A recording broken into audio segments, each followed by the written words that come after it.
رحم اللہ من قرأ الفاتحہ۔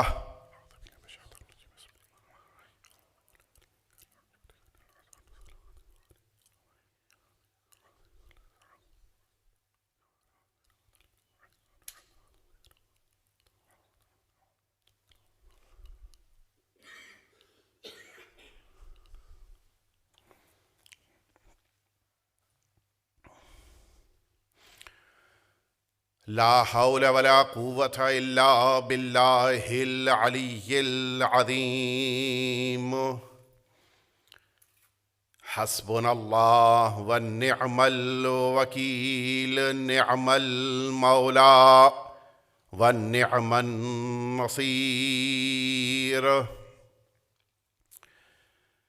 اعوذ باللہ من الشیطان الرجیم، بسم اللہ الرحمن الرحیم۔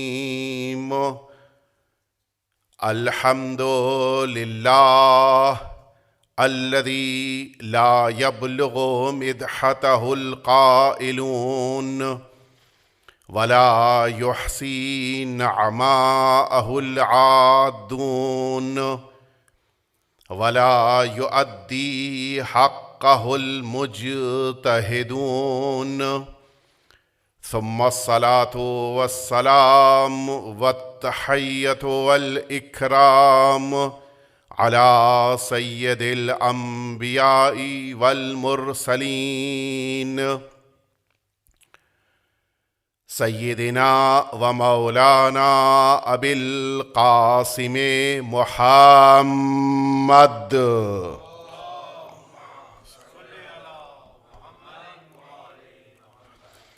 صلی اللہ علیہ وعلی اہل بیتہ الاطیبین الانجبین، الذین اذہب اللہ عنہم الرجس وطہرہم تطہیرا۔ اللہم صلی علی محمد وعلی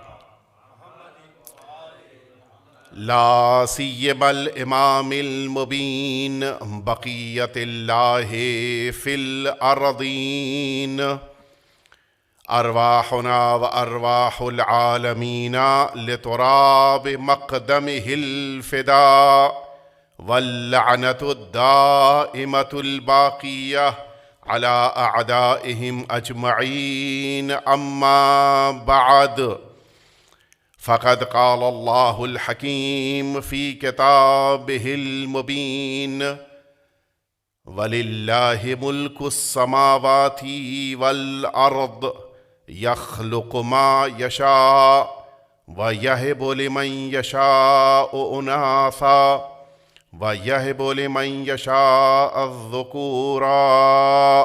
مل جل کے صلوات بھیج دیں آپ حضرات۔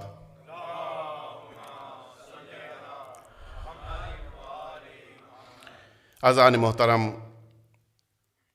مسرت ہے اس بات کی کہ اس عظیم الشان بارگاہ میں ایک دفعہ پھر سے سرکار سید الشہداء اور ان میدان کربلا کے شہداء کا تذکرہ کرنے اور سید عالمیان کی خدمت کرنے کی سعادت ملی۔ آج کی اس مجلس کا جو عنوان آپ حضرات تک پہنچا وہ اس بنا پر قرار پایا کہ آج کی مجلس اس عظیم شہزادی سے منسوب ہے جو اس کائنات میں سرکار سید الشہداء کی بارگاہ تک پہنچنے کا ایک عام انسان کے لیے بہترین ذریعہ ہیں۔ معمولاً ایک ذات ایک بارگاہ کا وسیلہ بنتی ہیں، لیکن یہ وہ عظیم الشان شہزادی ہیں کہ جن کے ذریعے سے انسان چاہے تو سرکار سید الشہداء تک بھی پہنچنا چاہے تو اسی ذات کو وسیلہ بناتا ہے، اور اگر یہی انسان سرکار وفا کی بارگاہ میں بھی پہنچنا چاہے تو اسی ذات کو وسیلہ بناتا ہے۔ یہ عظیم سعادت ہے اور یہ عظیم توفیق ہے کہ انسان اس شہزادی کی بارگاہ میں حاضر ہو اور اس شہزادی کے تذکرے کے ذریعے سے اپنے دلوں کو جلا بخشے، شہزادی کے تذکرے کے ذریعے سے اپنی آرزوؤں کو پروردگار کی بارگاہ سے حاصل کرے۔ آئیے میں مقدماتی طور پر چند باتیں آپ کی خدمت میں عرض کروں کہ بہت سے اس کائنات میں اختیارات اللہ نے اپنے ہاتھ میں رکھے ہیں۔ یوں تو مکمل کائنات اللہ کے اختیار میں ہے، انسان کو اللہ نے ایک محدود اختیار اس دنیا میں دیا ہے، لہٰذا انسان اسی محدود اختیار میں اپنے اندر یہ احساس پیدا کر لیتا ہے کہ وہ سمجھتا ہے کہ کائنات کو تسخیر کر لیا، جبکہ اللہ کی دی ہوئی طاقت و توانائی کو استعمال کرنے کی بنا پر اگر انسان چند قدم آگے بڑھا ہے تو یہ بھول جاتا ہے یہ چند قدم اللہ کے عطا کردہ ہیں، لہٰذا یہاں تک پہنچا ہے۔ ان کی بارگاہ میں آؤ کہ جنہیں اللہ نے مکمل اختیار دیا ہے، اپنے اختیار سے آگے بڑھو گے تو چند قدم جاؤ گے، اگر ان شخصیتوں کے اختیار کو استعمال کرو گے تو کائنات تمہاری غلام بن جائے گی۔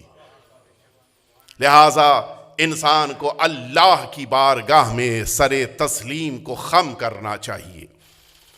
ارشاد رب العزت ہے کہ اللہ کے لیے آسمانوں اور زمین کی یہ مملکت ہے، للہ، اللہ کے لیے ہے ملک السماوات والارض۔ اس وضاحت میں نہیں جانا ہے کہ یہ اللہ نے کس معنی میں اس ملک کو استعمال کیا ہے، اس لیے کہ وہ ایک مستقل بحث ہے۔ اس کے بعد اللہ نے تمام انسانوں کو پیغام دیا کہ یخلق ما یشاء، جو چاہتا ہے پیدا کرتا ہے۔ انسان کا کوئی اختیار نہیں ہے، ملائکہ کا کوئی اختیار نہیں ہے کہ جو اللہ کے اختیار میں دخالت کر سکے، کسی کو اختیار نہیں۔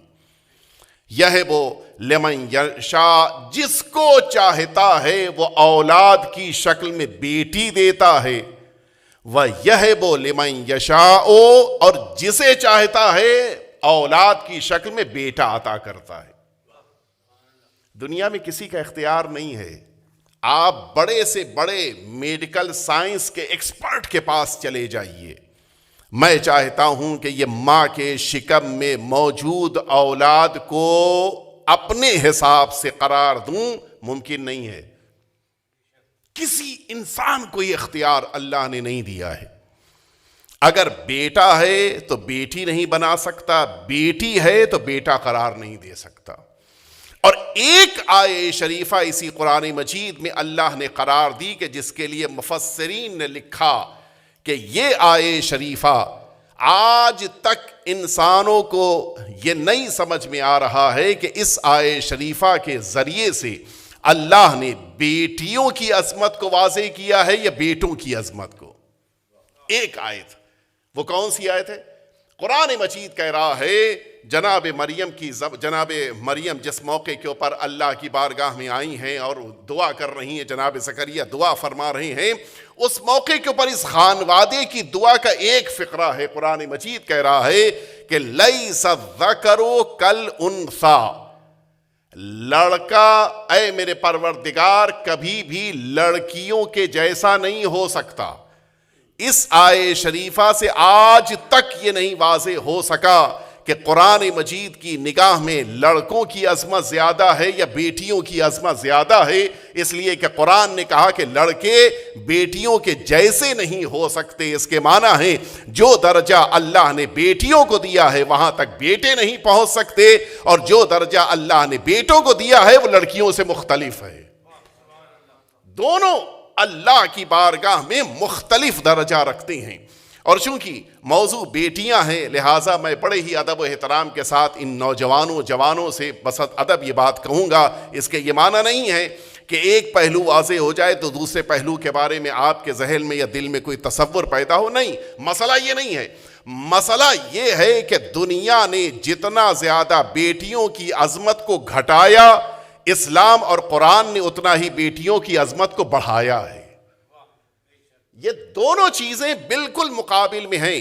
دنیا نے بیٹیوں کی عظمت کو گھٹانا چاہا ہے، لیکن اللہ نے، قرآن نے، اسلام نے بیٹیوں کو وہ درجہ دیا ہے کہ جس درجے کے بارے میں دنیا سوچ بھی نہیں سکتی ہے.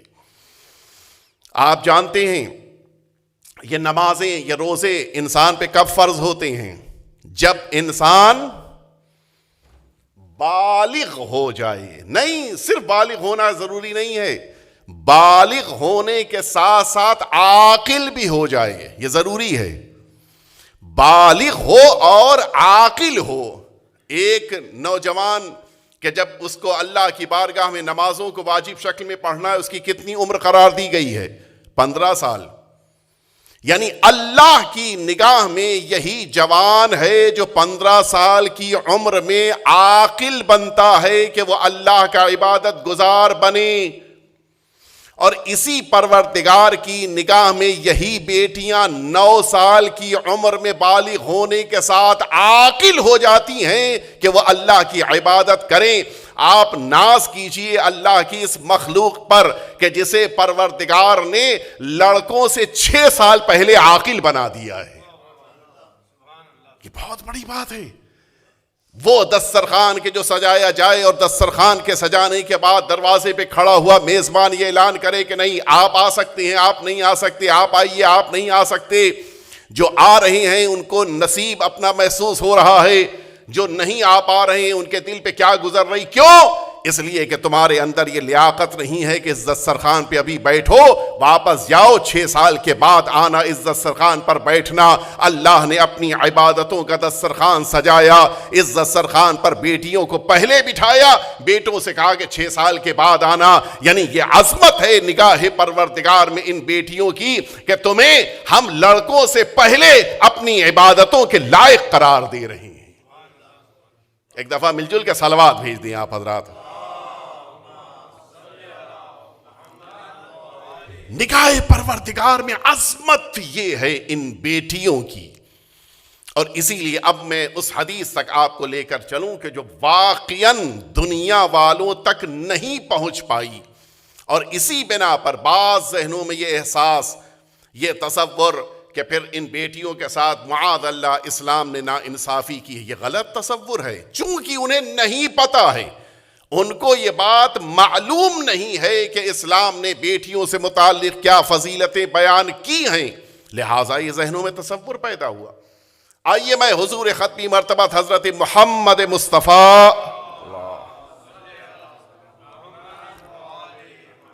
آپ کی اس حدیث شریف تک آپ کو لے کر چلوں. آپ نے فرمایا کہ نعم الولد البنات، بہترین اولاد اگر کوئی ہے بیٹیاں ہیں. بہترین اولاد. کیوں؟ اب یہ 5 چیزیں ہیں کہ جو رسالت مآب نے ان بچیوں سے متعلق بیان فرمائی ہیں، اور ان بچیوں کی فضیلتوں کو قرآن اور اسلام کی نظر سے دیکھیے تو واقعاً محسوس ہوگا کہ یہ عظمت ہے تو صرف اور صرف اسلام نے عطا کی ہے، اور دنیا میں کہیں اور کسی بھی جگہ پہ آپ کو یہ بات نہیں ملے گی. فرمایا سب سے پہلی خاصیت جو ان بچیوں کو اللہ نے دی ہے، اس بنا پر یہ بچیاں اولاد میں سب سے بہترین اولاد ہیں. سب سے پہلی خاصیت ملطفات، بیٹیاں لطیف ہوتی ہیں. لطافت اس معنی میں استعمال کیا جاتا ہے کہ نرم مزاج ہوتی ہیں. اپنے کو ماحول کے حساب سے ڈھال لینا اللہ نے بچیوں کے اندر قرار دیا ہے. کبھی لڑکا رخصت ہو کے نہیں جاتا، بیٹیاں رخصت ہو کے آتی ہیں. اس لیے کہ جس گھرانے میں رخصت ہو کر جانا ہے، وہاں کے مزاج اور ماحول میں خود کو ڈھالنا ہے.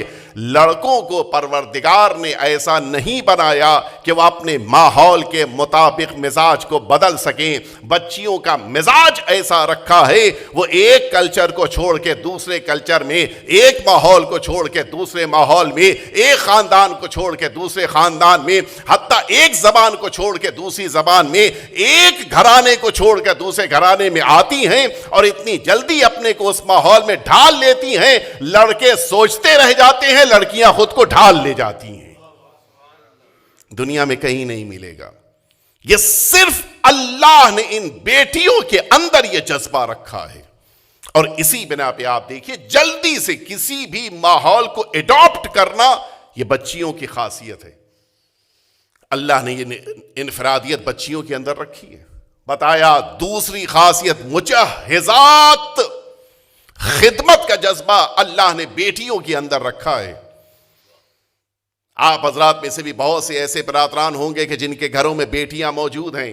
آپ جس موقع کے اوپر گھر پہنچتے ہیں بیٹا پوچھتا ہے کہ کیا لے کر آئے. بیٹی نہیں، یہ نہیں پوچھے گی، وہ دوڑ کے جائے گی آپ کے لیے گلاس میں پانی لے کے آئے گی. کیوں؟ مجہزات. جو خدمت کا جذبہ اللہ نے بیٹیوں کے اندر رکھا ہے وہ کہیں اور نہیں ہے.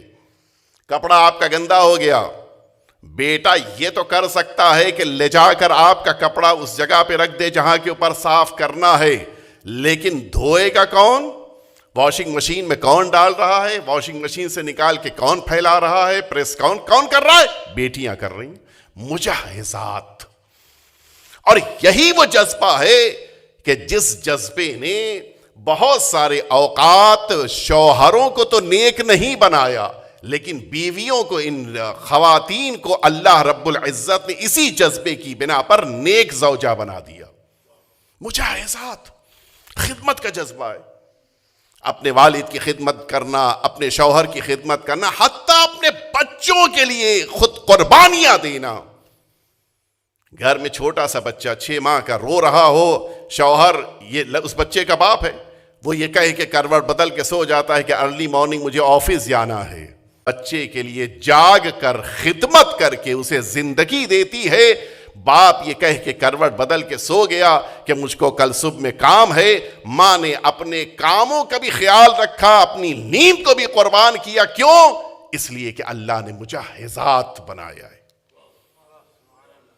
تیسرا، اللہ رب العزت نے ان خواتین کے اندر، ان بچیوں کے اندر ملفیات، ایک اور جذبہ رکھا ہے. وہ جذبہ کیا ہے؟ یہ بچیاں بہت جلدی نرم دل ہو جانے کی بنا پر سامنے والے کے درد کو محسوس کر لیتی ہیں، جلدی محسوس کرتی ہیں. اور شاید یہ جملہ آپ حضرات نے بھی اپنے وطن میں پاکستان اور ہندوستان میں سنا ہوگا، عزاداری انہی خواتین کی بنا پر ہے. کیوں؟ گریے کا انداز دیکھ لیجئے، مجالس میں شرکت دیکھ لیجئے، جلوس ہائے مبارک میں ان تبرکات کو دیکھ کر گریے کا انداز ہے. کیوں؟ اللہ نے ملفیات، نرم دل رکھا ہے، نرم مزاج رکھا ہے. یہ خاصیت اللہ نے بچیوں کے اندر رکھی ہے. یہ ہو گئی 3 صفتیں. 2 اور صفتیں ہیں جو بڑی قیمتی ہیں. اب یہیں سے میں چاہوں گا کہ پوری توجہ آپ کی میرے ساتھ رہے. فرماتے ہیں حضور ختمی مرتبت کے چوتھی صفت اللہ نے بچیوں کے اندر رکھی ہے مؤنسات. ان بچیوں کی خاصیت یہ ہوتی ہے کہ وہ جلدی دوسروں سے انس پیدا کر لیتی ہیں، جلدی دوسروں کے ساتھ گھل مل کر ان کے دل کو جیت لیتی ہیں. توجہ فرمائی آپ نے. آپ کبھی بھی محسوس فرمائیں جناب ابراہیم نے اللہ رب العزت سے کیوں دعا فرمائی تھی؟ ہمارے اور آپ کے چھٹے امام جعفر صادق علیہ الصلوۃ والسلام، مولا فرماتے ہیں کہ اللہ رب العزت کی بارگاہ میں جناب ابراہیم نے دعا فرمائی، اللہم ارزقنی بنتن، اے میرے پروردگار مجھے ایک بیٹی عطا فرما دے. ان ابراہیم سأل ربہ ان یرزقہ بنتن ابنتن، پروردگار سے دعا کر رہے ہیں پروردگار مجھے بیٹی عطا کر دے. کیوں؟ لتندبا علیہ بعد وفاتہ، تاکہ یہی بیٹی وفات کے بعد، دنیا سے چلے جانے کے بعد اپنے والد پر گریہ کرے۔ یہ عجیب چیز ہے، بیٹیاں اپنے باپ کے لیے زیادہ ماتم کرتی ہیں۔ بیٹا میراث زیادہ لیتا ہے لیکن بیٹیاں اپنے باپ کو زیادہ یاد کرتی ہیں۔ مال لینا اور ہے، یاد کرنا اور ہے۔ یہ عجیب ہے۔ اس کے بعد آخری صفت جو فرمائی پیغمبر اسلام نے، فرماتے ہیں کہ آخری صفت جو بچیوں کے اندر ہے، مبارکات، یہ بیٹیاں بابرکت ہوتی ہیں۔ توجہ کیجئے گا، بڑی برکت ہے ان بچیوں کے اندر۔ فرمایا ہمارے اور آپ کے چھٹے امام نے، مولا فرماتے ہیں، ایک دفعہ مل جل کے صلوات بھیج دیجئے۔ فرماتے ہیں کہ البنات حسنات والبنون نعمہ، بیٹیاں اللہ کی طرف سے نیکیاں ہیں اور بیٹے نعمت ہیں۔ الحسنات یثاب علیہا، نیکیوں پر اللہ سے ثواب ملتا ہے، والنعمہ یسأل عنہا، اور نعمت جو اللہ نے دی ہے اس کے بارے میں سوال ہوگا۔ حتیٰ جو بیٹی کی شکل میں اللہ نے نعمت دی ہے اس کے بارے میں سوال بھی نہیں ہو رہا ہے۔ کتنی بابرکت ہے، معمولی بات نہیں ہے۔ ان بیٹیوں کو اللہ نے اتنا بابرکت بنائے۔ فرماتے ہیں کہ ان من یمن المرأۃ، یہ میں ان لوگوں سے کہہ رہا ہوں جو ابھی نوجوان ہیں، جوان ہیں، اپنی زندگی میں یہ دعا کرنی چاہیے، ہم سبھی کو اپنی دعاؤں میں شامل کرنا چاہیے اس کو۔ ان من یمن المرأۃ ان تلدہا اناثا، آقا اور مولا فرما رہے ہیں کہ کسی بھی خاتون کے لیے سب سے زیادہ بابرکت بات اور فضیلت کی بات یہی ہے کہ اس کی پہلی اولاد بیٹی قرار پائے۔ دعا کرنی چاہیے کہ پروردگار پہلی اولاد بیٹی قرار دے۔ غور فرمائے آپ نے، یہ اللہ سے دعا کریں کہ پروردگار پہلی اولاد عطا کرے تو بیٹی۔ فرمائے عورتوں کے لیے بابرکت بات ہے کہ ان کے گھر میں اولاد بیٹی کی شکل میں پہلی آ رہی ہے۔ ان من یمن المرأہ، ایک خاتون کے لیے بابرکت ہے یہ چیز، اور ہونا بھی چاہیے، ہم سب کو دعا کرنی چاہیے۔ اب آئیے میں آپ کی خدمت میں عرض کروں کہ واقعاً برکت کہتے کسے ہیں؟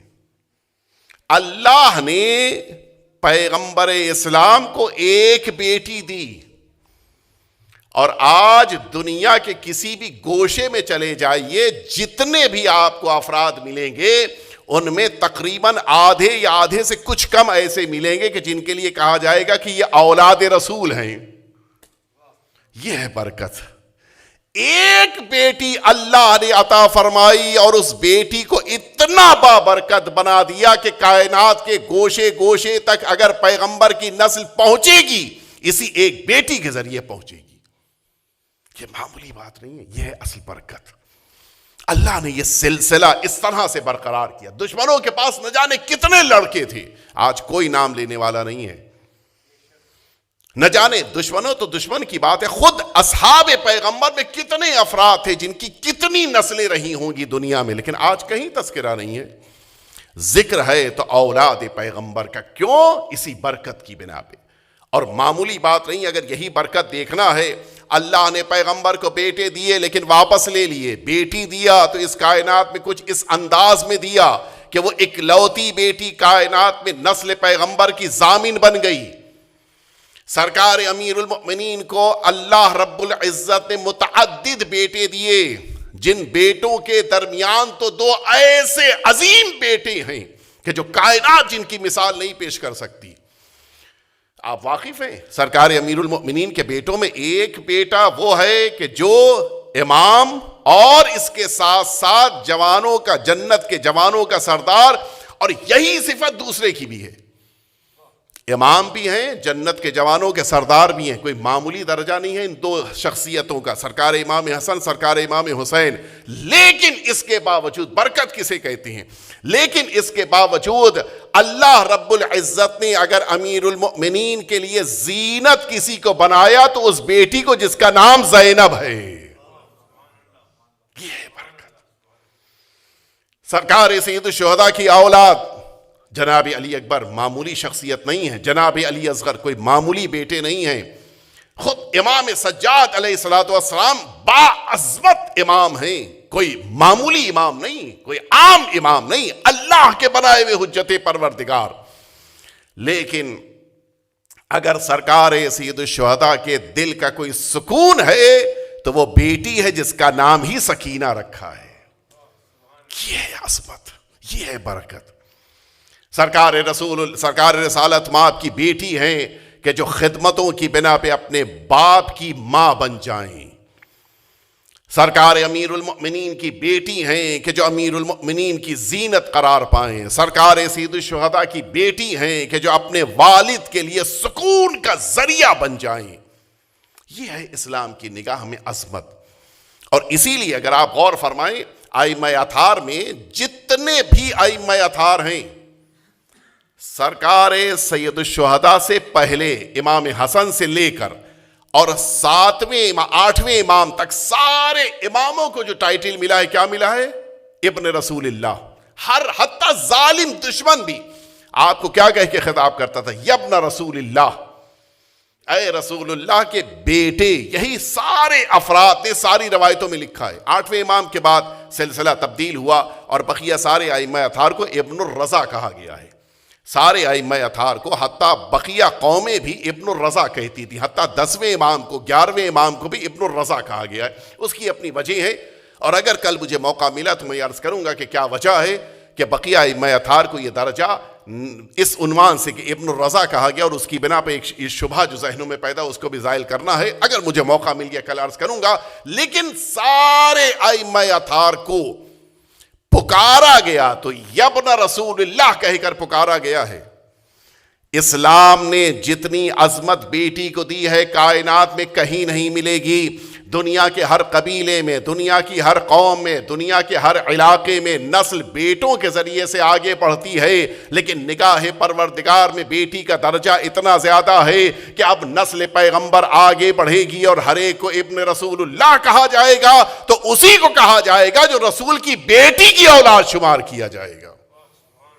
یہ ہے درجہ۔ اسلام نے اتنی عظمت قرار دی اس بیٹی کے لیے اور اتنی اہمیت رکھی ان بیٹیوں کے لیے، لیکن ادھر سے ذمہ داری بھی ہے۔ میں عرض کروں، اگرچہ یہ میری آج کی مجلس کے موضوع میں شامل نہیں ہے، لیکن چونکہ ذمہ داری لفظ آ گیا ہے لہٰذا میں عرض کرتا چلوں کہ یہی ایک شخص ہے سکونی، آپ نے نام سنا ہوگا، روایتوں کی دنیا میں بڑا تذکرہ وارد ہوا ہے سکونی کا۔ کہتے ہیں کہ میں آقا اور مولا امام جعفر صادق علیہ الصلوۃ والسلام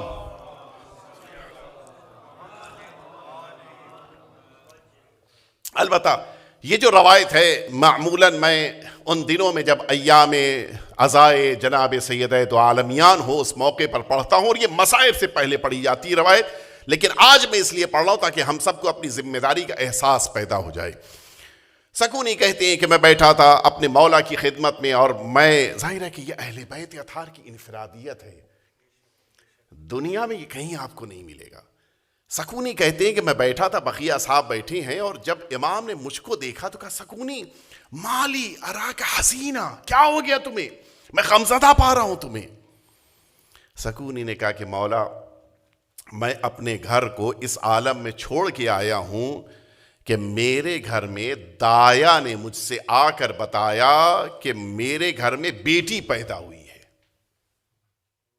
عجیب، سکونی تم اتنے دن میرے ساتھ بیٹھنے کے بعد یہ عالم ہے تمہارا، بیٹی کی آمد پر تم غمزدہ ہو؟ سکونی گھبرا گئے۔ اس موقع پہ مولا نے جملے فرمائے ہیں، ان جملوں کو یہاں بیان کرنے کی ضرورت نہیں ہے اس لیے کہ موضوع میرا نہیں ہے، کہ مولا نے فرمایا کہ کیوں پریشان ہوتے ہو، اللہ نے اس کے رزق کی ذمہ داری لی ہے، گھبرانے کی ضرورت نہیں ہے۔ سکونی کہتے ہیں کہ مجھے سکون مل گیا۔ آپ نے محسوس فرمایا ماں نے نام سکونی رکھا تھا، لیکن سکون تب ملا جب چھٹے امام سے گفتگو کر لیا۔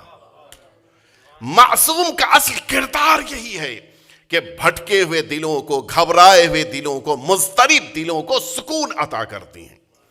اس کے بعد مولا نے فرمایا کہ ماذا سمیتہا، سکونی تم نے اپنی بیٹی کا کیا نام رکھا ہے؟ اب یہیں سے وہ فقرے ہیں کہ جو واقعاً مصائب سے پہلے پڑھے جاتے ہیں، لیکن میں اس لیے تاکہ ہم متوجہ ہو جائیں۔ مولا سے سکونی نے کہا کہ مولا میں نے آپ کی جدہ ماجدہ کے نام پر اپنی اس بیٹی کا نام فاطمہ رکھا ہے۔ بس یہ جملہ سننا تھا کہ میرے آقا نے فرمایا سکونی اذن لا تسبھا، تم نے اپنی بیٹی کا نام فاطمہ رکھا ہے، کبھی اس کو برا بھلا نہ کہنا، اس سیدہ کے نام کا احترام کرتے ہوئے کبھی برا بھلا نہ کہنا۔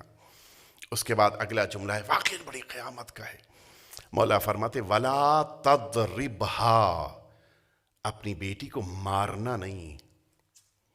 عجیب ہے، اتنا احترام مولا کی نگاہ میں جناب سیدہ کے نام کا تھا۔ ہمیں بھی اپنے بچوں کے سلسلے میں یہ احساس ہونا چاہیے، اگر ہم نے اپنے بچوں کا نام سیدہ کے نام پہ رکھا ہے اور رکھے اپنی بچیوں کا نام، برا بھلا نہیں کہنا ہے۔ ہمارے وہاں ایک مزاج ہے، آپ نے دیکھا ہوگا، شاید آپ کے کلچر میں بھی ہو، ہمارے کلچر میں یہ چیز ہے کہ نام بدل دیتے ہیں۔ اچھا پیارا نام معصوم کے نام پر ہے لیکن نام بدل دیا، کیوں؟ مثلاً ان کے پکارنے کا نام کوئی خراب سا نام رکھ دیا، کیوں؟ تاکہ جس موقع پر غصہ آئے اس برے نام کے ذریعے سے اس کو برا کہہ سکیں۔ مثلاً راجو نام رکھ دیا، پپو نام رکھ دیا، صحیح نہیں ہے، کیا ضرورت ہے؟ کیوں آپ نے یہ نام کیوں رکھ دیا؟ اپنے اچھے بھلے پیارے نام کو علی کو تبدیل کر کے اتنا عجیب سے راجو نام کیوں رکھا؟ کہا نہیں نہیں نہیں مولانا، جب کبھی غصہ آ جائے تو میں اپنی بھڑاس تو نکال سکوں۔ امام کی حدیث نے ہمیں درس دیا، تم اپنے بچوں کے نام کو نہ تبدیل کرو، اس لیے کہ معصوم چاہتے تو کہہ سکتے تھے کہ تم نے اگر جناب سیدہ کے نام پہ اپنی بچی کا نام رکھا ہے فاطمہ تو پھر کچھ اور بھی نام رکھ لو تاکہ تم کبھی کسی موقع پہ برا بھلا کہہ سکو۔ لیکن امام نے یہ پیغام ساری امت کو دیا کہ اپنے بچوں کے نام کو نہ بدلو، اپنے مزاج کو تبدیل کرو، اپنے اندر تبدیلی لے کے آؤ۔ کیا ضرورت ہے برا بھلا کہنے کی، اپنی اولاد کو بھی۔ مولا فرماتے لا تسبھا ولا تضربھا، ہرگز نہ مارنا۔ میں نے بات کو مکمل کر دیا۔ اسلام نے جتنی عظمت اس بیٹی کو دی تھی وہ عظمت کائنات میں باقی نہیں رہی۔ میں اس سے پہلے کہ اس شہزادی کے مصائب عرض کروں، میں نے اسی لیے وقت دیکھا، بھی میرے پاس تھوڑا سا وقت بچا ہے، میں جلدی سے ایک واقعہ عرض کر کے آپ کو لے کے آؤں اس عظیم الشان شہزادی کی بارگاہ میں کہ جن کے مصائب کو آپ سننے کے لیے جمع ہوئے ہیں، اور جس شہزادی کے تابوت مبارک کی زیارت ہماری بہنیں، ہماری مائیں خواتین کے گوشے میں کریں گی۔ بڑی مظلومہ ہے یہ بچی، ایک اچھے عالم دین گزرے ہیں اور میں نہیں سمجھتا کہ آپ میں سے کسی نے ان کا نام نہ سنا ہو۔ یہ کتاب مفاتیح الجنان آپ لوگوں کے درمیان یقیناً بڑی، ابھی تو خیر یہ ایپ میں چونکہ کتابیں آ گئی ہیں دعاؤں کی، ورنہ مرحوم شیخ محدث عباس قمی کی یہ لکھی ہوئی کتاب مفاتیح الجنان بڑی مقبول تھی۔ اچھا اس کی بھی پوری تاریخ ہے، کسی موقع پہ عرض کروں گا کہ اس کتاب کی بڑی اہم تاریخ ہے۔ شیخ عباس قمی کے ایک صاحبزادے ہیں جن کا نام علی ہے، اور یہ اپنے والد محدث کی بنا پر محدث زادے کہلاتے تھے۔ بڑے اچھے خطیب تھے، پورے آج سے 50 سال پہلے دنیا سے رخصت ہوئے ہیں۔ اپنے زمانے کے اچھے عالم، اپنے زمانے کے اچھے محدث اور اپنے زمانے کے اچھے خطیب بھی تھے۔ یہ آغائے شیخ علی محدث زادے کے بارے میں ملتا ہے، اور یہ واقعہ نقل کیا ہے مرحوم شہید مطہری علیہ الرحمت والرضوان نے۔ بڑی ریلیبل شخصیت، بڑے معتبر عالم دین اس سرزمین ایران کے، انہوں نے یہ واقعہ نقل کیا کہ آغائے شیخ محدث زادے جس زمانے میں ظاہر ہے کہ خطیب تھے اور اچھے خطیب سمجھے آتے تھے، پڑھے لکھے ملا تھے، عالم تھے، ان کے بارے میں نقل کیا کہ یہی ماہ مبارک رمضان سے پہلے، اچھا ماہ رمضان ان کا بہت بزی شیڈیول والا مہینہ ہوتا تھا، جیسے محرم کا مہینہ ویسے ماہ رمضان بہت بزی۔ شعبان کا مہینہ آیا، اچانک ان کے گلے میں کچھ ایسی بیماری پیدا ہوئی کہ آواز نہیں نکل پا رہی تھی۔ اب تو اور پریشانی، نیمہ شعبان آ گیا، نیمہ شعبان میں بھی کئی مجلسیں پڑھنی تھی، وہ سب کینسل ہوئی ان کی۔ بھاگ کے گئے ڈاکٹر کے پاس، ڈاکٹر نے قم میں کہہ دیا کہ ہمارے پاس اس کا کوئی علاج نہیں ہے۔ عجیب بیماری تھی، بالکل آواز نہیں نکل پا رہی تھی۔ بتایا گیا کہ تہران میں ایک ڈاکٹر ہے عیسائی مذہب کا، ENT اس زمانے میں اتنا زیادہ یہ شہرہ نہیں تھا، ابھی ڈیوائیڈ ہو گئے ہیں کہ آنکھ کا ڈاکٹر الگ ہوتا ہے، مثلا دل کا ڈاکٹر الگ، پہلے ایسا نہیں تھا، پہلے نارملی ایک ہی ڈاکٹر ہوتے تھے یا 2-3 ہوتے تھے زیادہ زیادہ بس۔ پتہ یہ چلا کہ ایک اچھا ڈاکٹر گلے کا ہے تہران میں کہ جو علاج کر سکتا ہے، جاؤ اس کے پاس، لیکن عیسائی مذہب کا ہے۔ آئے محدث زادے اس کے پاس گئے، اسے چیک اپ کرائے اپنے زمانے کے حساب سے، سب سارے چیک اپ ہوئے، ساری رپورٹس لے کے پہنچے ان کے پاس۔ اس نے ان کو دیکھ کے کہا کہ میرے پاس بس ایک علاج اس کا ہے، لیکن ہے بڑا مشکل۔ کا کیا مشکل ہے اس میں؟ دوائی تو کھانے کا نہیں، دوا کا مسئلہ نہیں ہے، مشکل یہ ہے کہ یہ علاج 6 مہینے کا ہے، اور اس 6 مہینے کے درمیان تمہارے گلے پر زور نہیں پڑنا چاہیے۔ کیا مطلب؟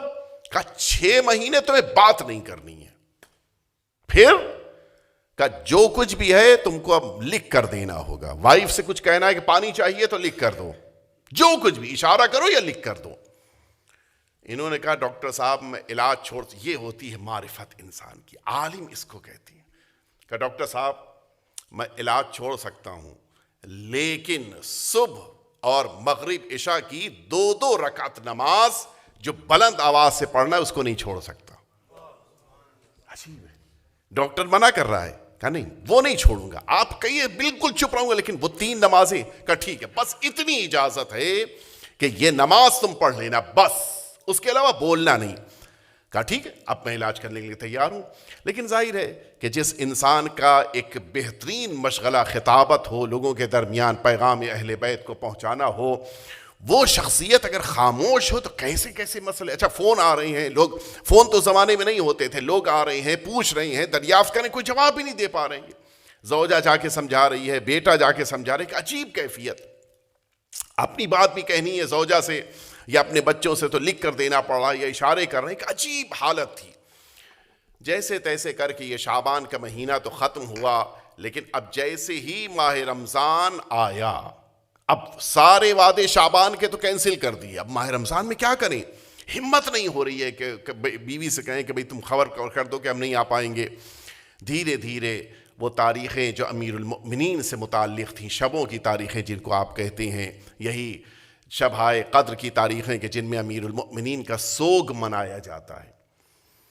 شیخ علی محدث زادے کا بیان کہ میں بستر پہ لیٹا ہوا تھا، اچانک میرا دل ٹوٹ گیا۔ میں نے کہا مجھ کو آواز اس لیے چاہیے ہے کہ میں اہل بیت اطہار کی خدمت کروں، وہی کام نہیں ہو پا رہا ہے۔ بڑے رنجیدہ ہوئے، گریہ کیا، فریاد کی، مولا کیا اس سال میں آپ کی مجلس سے نہیں پڑھوں گا؟ مولا کیا یہ ممکن ہے کہ میں آپ کے مصائب نہ پڑھوں اس سال؟ گریہ کر رہے تھے۔ شیخ علی محدث زادے کا بیان کہ میری آنکھ لگ گئی، میں نے دیکھا کہ ایک حجرہ ہے کہ جس حجرے میں خود رسالت مآب تشریف فرما ہے، سرکار امیر المؤمنین موجود ہیں، سرکار سید الشہداء بھی موجود ہیں۔ میں اس حجرے میں داخل ہوا، بس سیدھا رسالت مآب کے پاس گیا، یا رسول اللہ کیا میں اس سال آپ کے وصی کے مصائب نہ پڑھوں؟ کوئی جواب نہیں۔ میں امیر المؤمنین کے پاس آیا، مولا کیا آپ کی مصائب، آپ کی مجلس نہ پڑھوں؟ آپ کو برداشت ہے؟ کوئی جواب نہیں۔ کہتے ہیں شیخ علی کہ میں دوڑتا ہوا گیا سرکار سید الشہداء، آقا آپ کچھ کیجئے، آپ کے بابا کی مجلس میں نہ پڑھوں، آپ کو قبول ہے یہ؟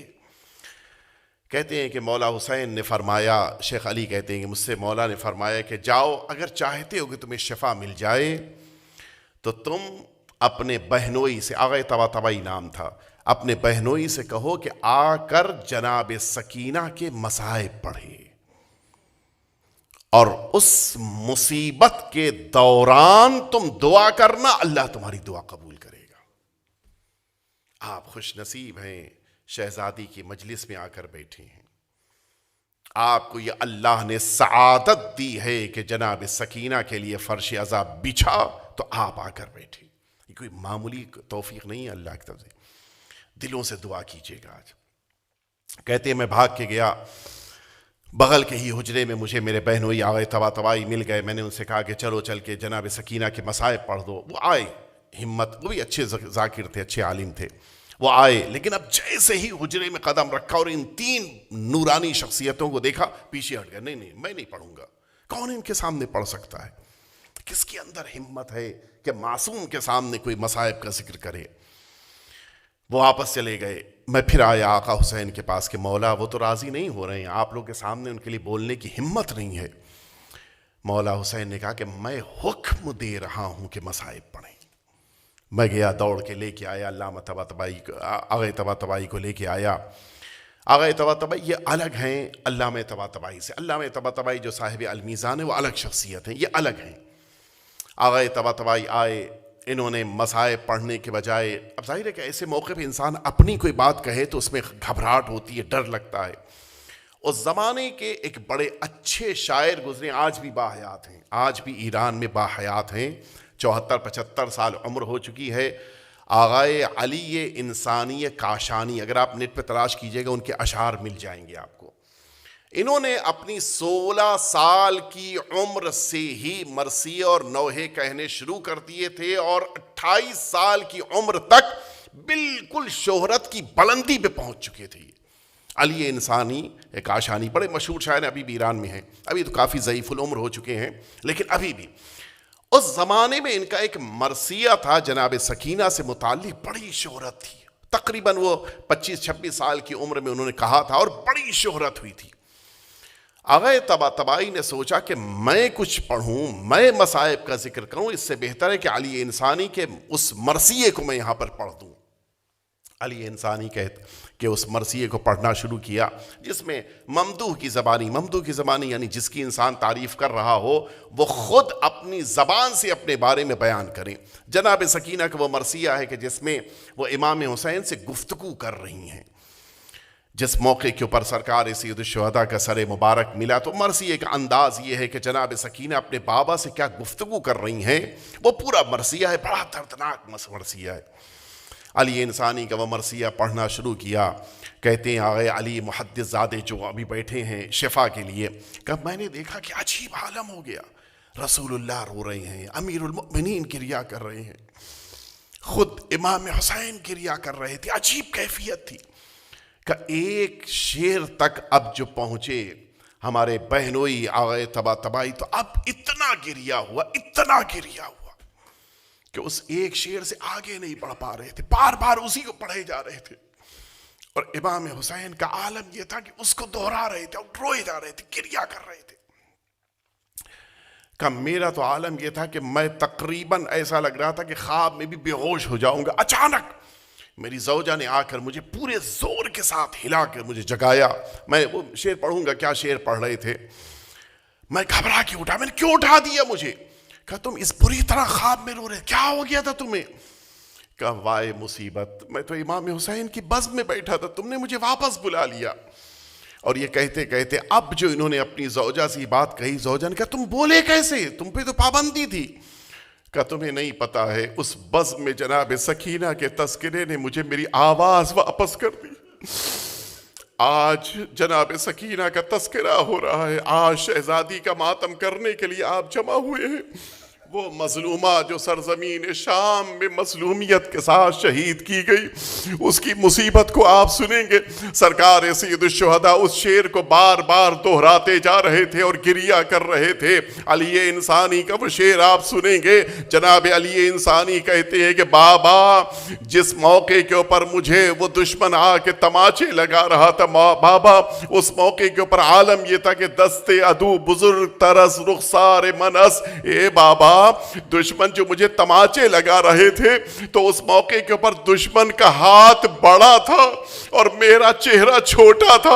اس کے بعد اگلا جملہ سنیں گے، جناب سکینہ کہتی ہیں اے بابا جب وہ مجھے تماچا لگاتا تھا وہ تو ایک ہاتھ لگاتا تھا، لیکن تماچے کا عالم یہ ہوتا تھا کہ اس طرف سے اس طرف تک میرے ایک کان سے لے کے دوسرے کان تک میرا چہرہ سرخ ہو جاتا تھا۔ بابا میں نے اتنے تماچے کھائے ہیں بابا اس عالم میں تماچے کھا رہی تھی، میرے رخسار پہ تماچے پڑ رہے تھے اور یہ ننھی سی بچی فریاد کر رہی ہے، بابا میں کیسے برداشت کر سکتی تھی؟ ہاں عزاداروں، آپ کی آنکھیں رو رہی ہیں، امام حسین بھی گریہ کر رہے تھے، امیر المؤمنین بھی رو رہے تھے، جناب سکینہ کے اس مصائب کو سن کے رسول اللہ بھی رو رہے تھے، لیکن ہاں انصاف سے بتائیے آج یہاں پہ روشنی کم کر دی گئی تاکہ آپ جناب سکینہ کے مصائب کو سن کر گریہ کر سکیں، پھر بھی انصاف سے بتائیے، پھر بھی اتنی روشنی تو ہے کہ آپ کو بغل میں بیٹھے ہوئے مؤمنین دکھائی دے رہے ہیں، لیکن ہائے رے زندان شام کا اندھیرا کہ جہاں عالم یہ ہے کہ پتہ نہیں چلتا کہ دن ہے یا رات ہے، ایسے اندھیرے کے عالم میں بچے جب اندھیرے میں بیٹھے ہوں ان کا دل گھبرانے لگتا ہے۔ کوئی سکینہ کے دل سے پوچھے، ننھی سی بچی ہے کہ جس کو اپنے بابا یاد آ رہے ہیں، ننھی سی سکینہ ہے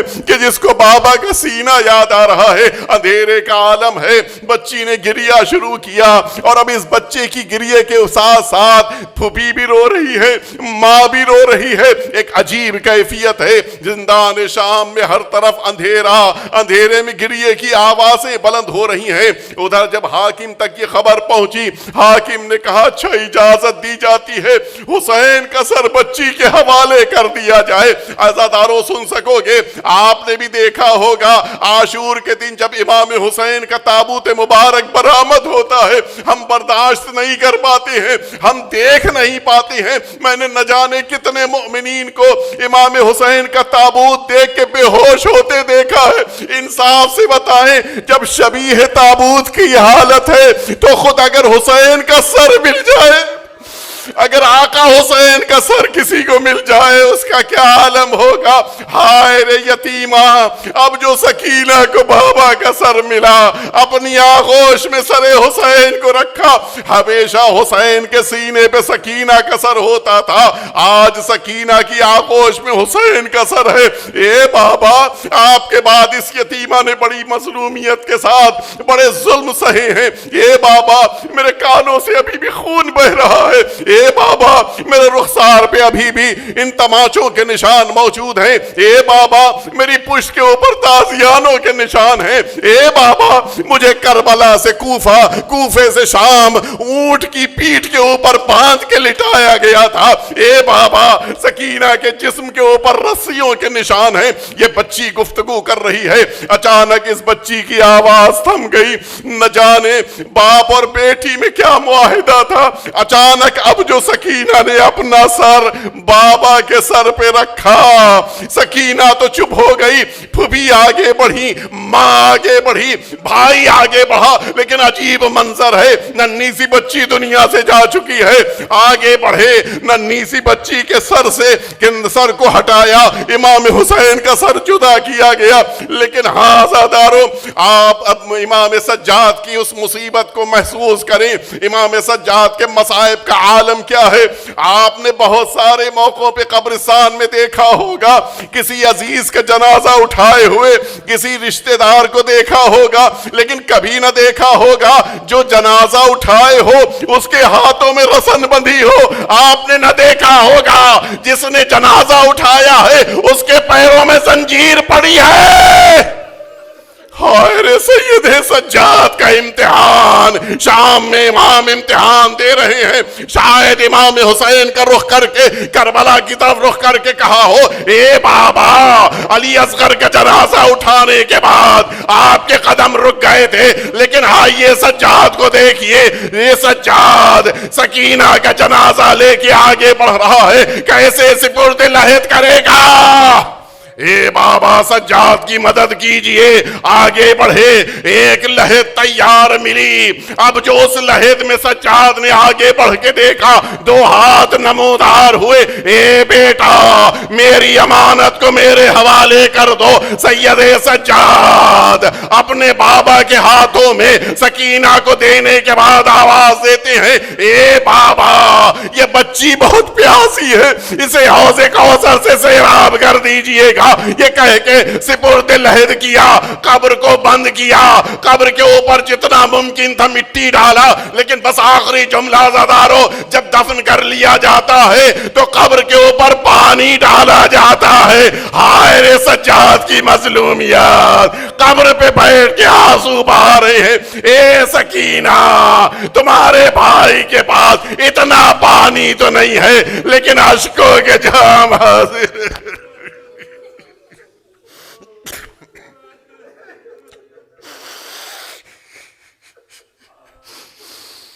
الا لعنت اللہ علی القوم الظالمین وسيعلم الذین ظلموا أي منقلب ينقلبون إلهي بحق الزهراء وأبيها وبعلها وبنيها والسر المستودع فيها أن تصلي على محمد وآل محمد۔ پروردگار وارث حسین کے ظہور میں تعجیل فرما۔ پروردگار ہم سبھی کو حضرت کے رکاب میں دشمنان امام حسین سے انتقام لینے کی توفیق عطا فرما۔ پروردگار ہم سبھی کو جناب سکینہ کے عزاداروں میں شمار فرما۔ پروردگار وہ تمام مؤمنین اور مؤمنات جو عزاداری کی خدمت میں مصروف ہیں ان سبھی کی توفیقات میں اضافہ فرما۔ تمام بیماروں کو شفائے کامل عاجل عطا فرما۔ تمام مرحومین کو جناب سکینہ کی شفاعت نصیب فرما۔ پروردگار ہم سبھی کو عاقبت بخیر فرما۔ ربنا تقبل منا انك انت السمیع العلیم۔